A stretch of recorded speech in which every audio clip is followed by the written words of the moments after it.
Hello everyone, this is Miss Griffith. I am here for you today with a writing lesson. This writing lesson is going to be focused on writing complete sentences. The activity that we will be working on today is sentences and fragments. Before we begin looking at the bottom half of the worksheet and deciding which statements are sentences and which statements are fragments, I first wanted to talk about what is a complete sentence and what is a fragment. It says that a sentence is a group of words that expresses a complete thought. A sentence is a group of words that expresses a complete thought. Every sentence should have a subject and a verb. The two examples they gave us for complete sentences are Brad plays tennis and Mr. Brooks gives him tennis lessons. A group of words that is not a complete sentence is a fragment. A group of words that is not a complete sentence is a fragment. The two examples of fragments that they gave us are played tennis today and Brad's mother and father. Now, before we continue on, I wanted to take just a brief minute to explain a little more about what a complete sentence has. So we know that every sentence should have a subject and a verb. A subject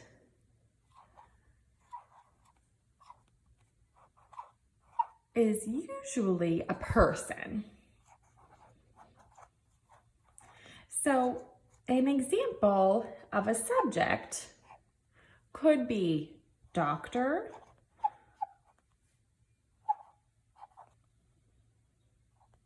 friend,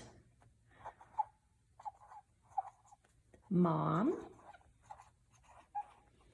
teacher,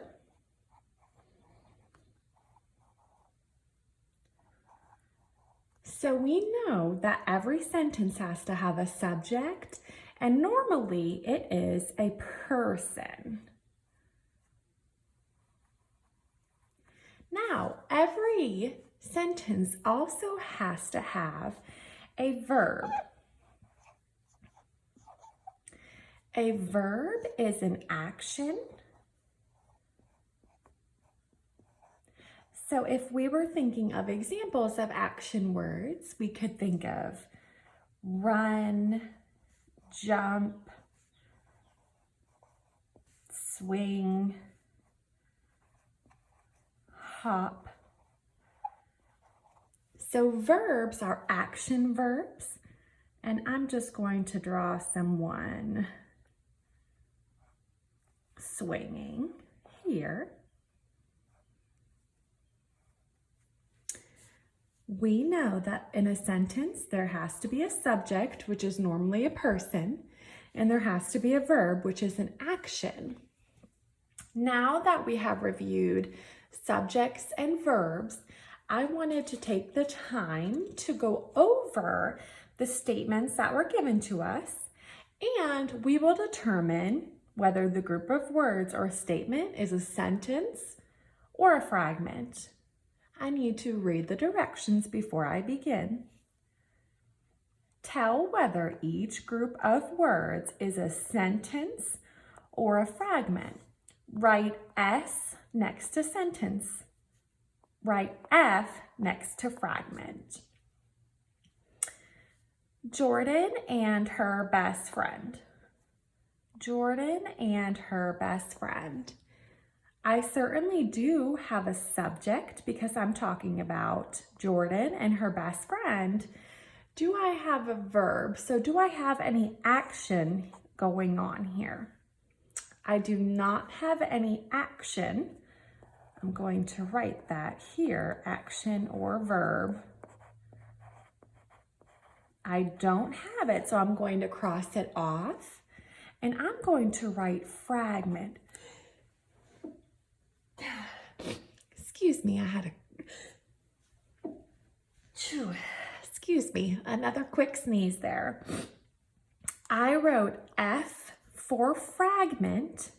This group of words is not a sentence because it does not have an action or a verb. Moving on to number 2. Dr. Jones drove,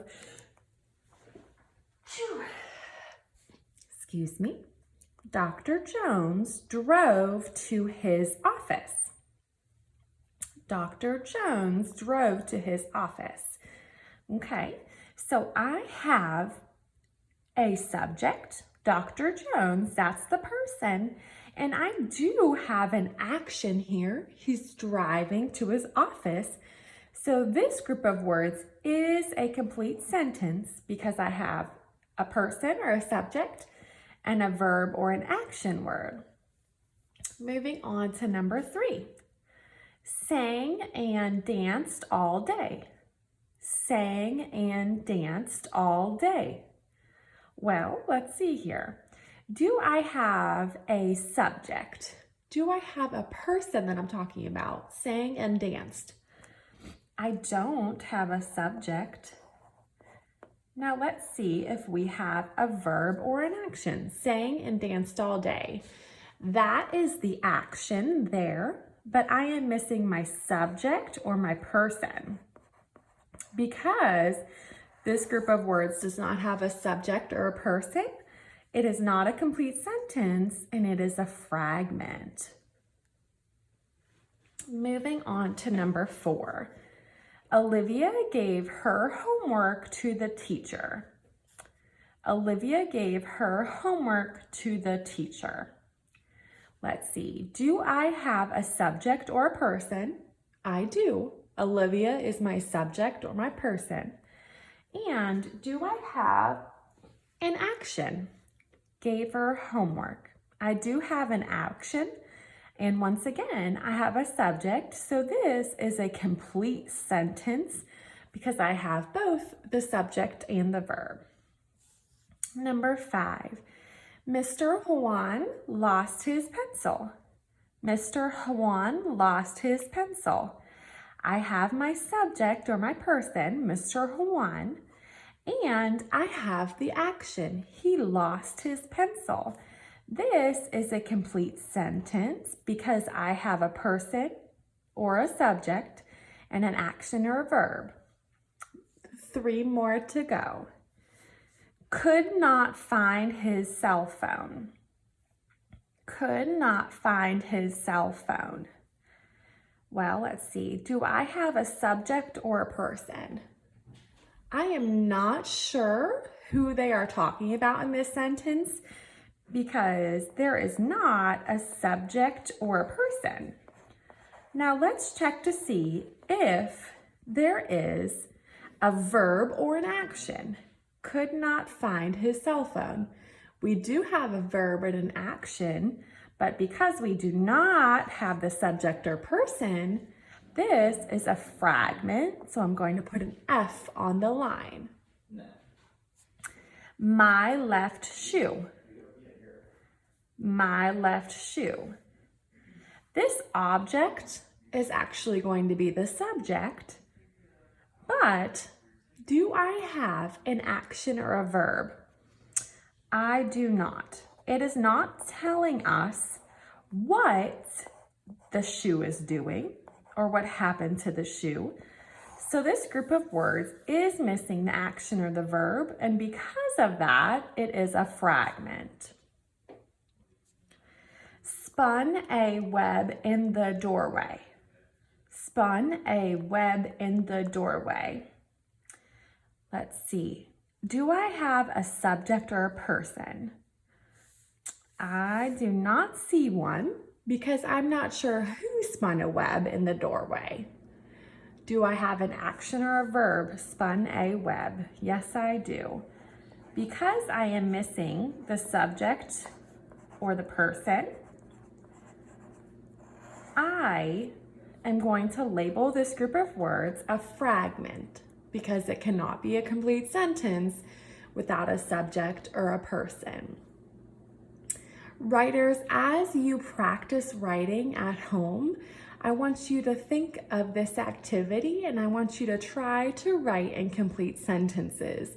That means that making sure your writing is a complete thought or expresses a complete thought, and making sure that your group of words has a subject or a person and a verb or an action.